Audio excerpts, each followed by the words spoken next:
Shalom, bien-aimés dans les Seigneurs, nous sommes là encore aujourd'hui pour parler de Dieu, de notre Dieu, de son amour, de son pardon, de sa miséricorde.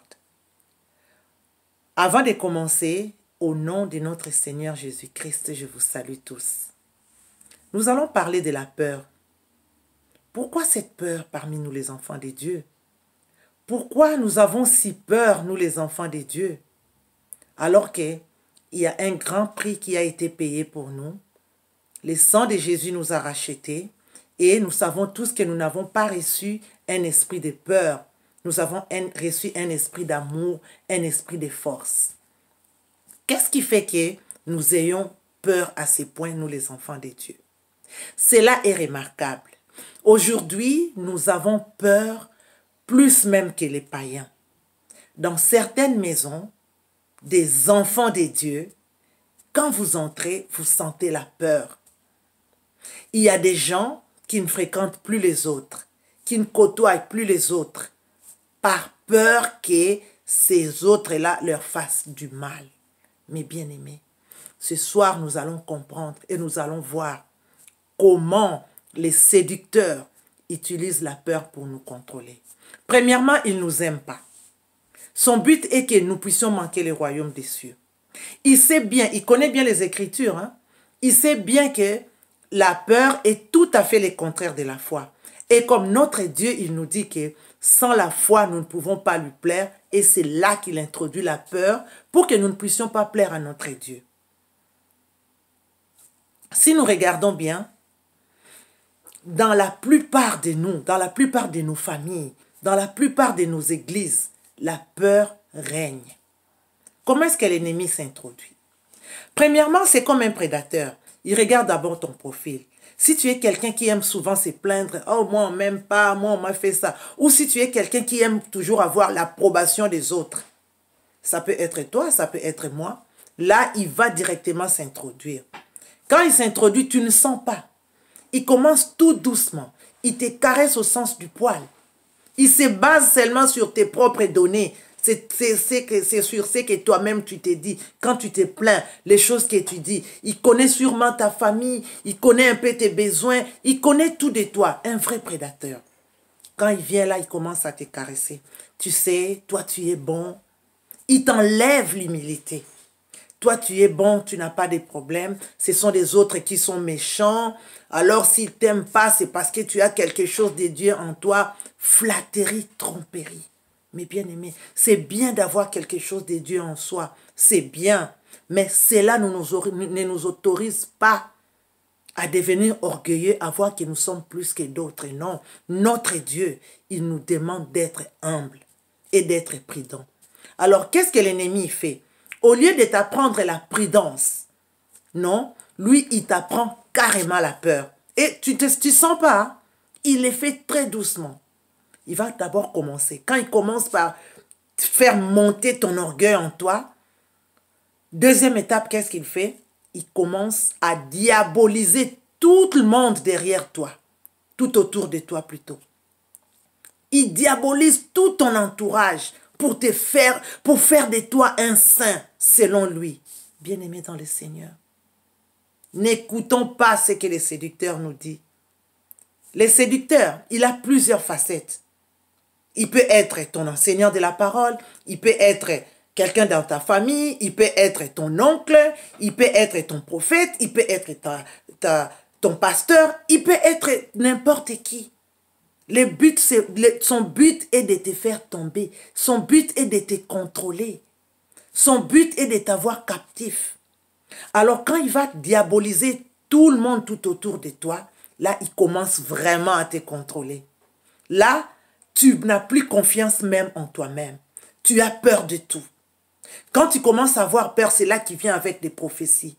Et si vous regardez bien, la plupart des gens qui ont peur, ils ont toujours des prophéties qui font peur. Tu es là, le séducteur, il vient te dire, oh, il y a un mauvais complot qui est en train de se préparer contre toi. Je l'ai eu en rêve ou en vision ou en prophétie. Viens, on va prier. Jeûne et prière. C'est bien de prier, c'est pas mauvais. Un enfant de Dieu doit prier à tout moment. Un enfant de Dieu doit être persévérant dans la prière. C'est bien de prier. Mais lui, quand il t'appelle comme ça, ce n'est pas pour te sauver.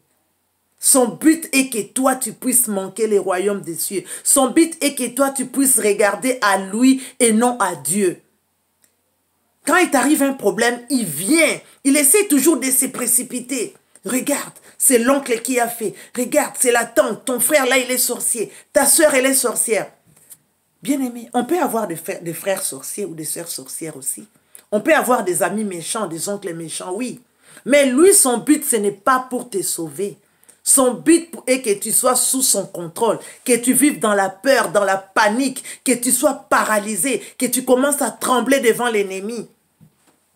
Bien-aimé dans le Seigneur.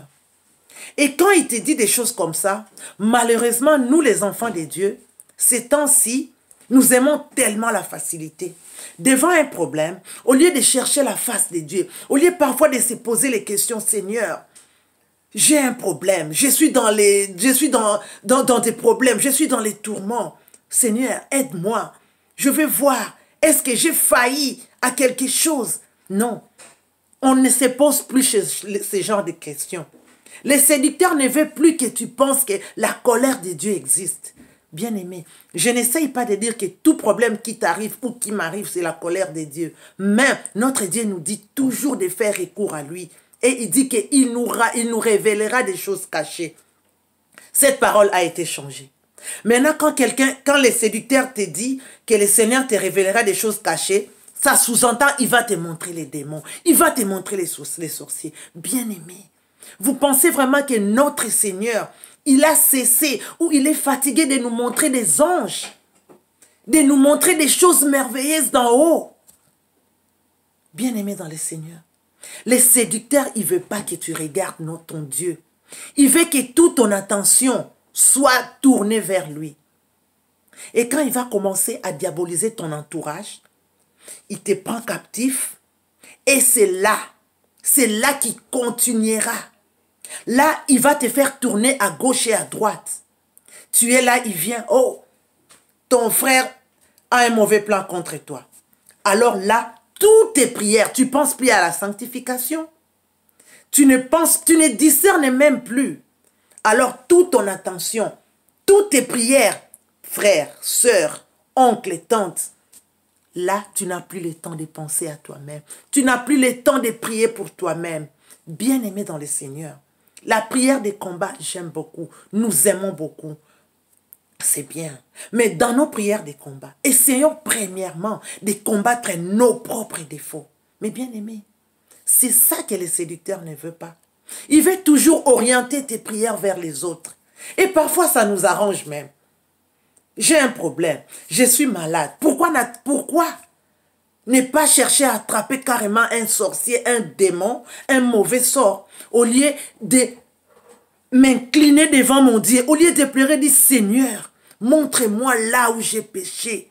Seigneur, dis-moi là où je n'ai pas été obéissant. Nous ne faisons plus ce genre de prières. Tout ça, ce sont les tactiques de l'ennemi. La foi est tout à fait le contraire de la peur. Plus nous vivons dans la peur, plus nous manquons la foi. Regardez aujourd'hui, nous les chrétiens. Nous avons perdu beaucoup de fruits de l'esprit. Nous ne sommes plus patients. Nous n'arrivons plus à pardonner. L'amour ne règne plus. Nous soupçonnons toujours. Le soupçon est permanent. Même dans nos églises, dans nos maisons, là où nous prions ensemble, là nous levons nos mains ensemble pour adorer le Seigneur. Pendant que nous adorons ensemble, moi je te soupçonne de me faire du mal, toi tu me soupçonnes de te faire du mal. Et c'est la panique, c'est la pagaille, bien-aimé dans le Seigneur. Il y a des gens qui n'arrivent même plus à saluer les autres. Parce qu'il a peur que la main de l'autre va lui faire du mal. Come on. Où est notre Dieu dans tout ça?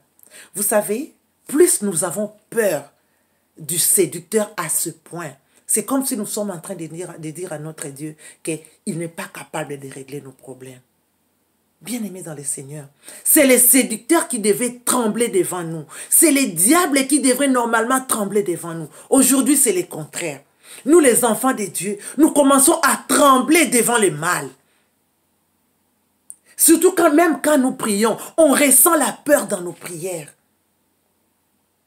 Bien-aimés dans le Seigneur. Surtout quand nous savons que dans l'entourage où nous sommes, parmi les gens qui prions avec nous, il y a quelques-uns que nous soupçonnons que ce sont des méchants. Là, dans nos prières, là, c'est tout à fait la peur.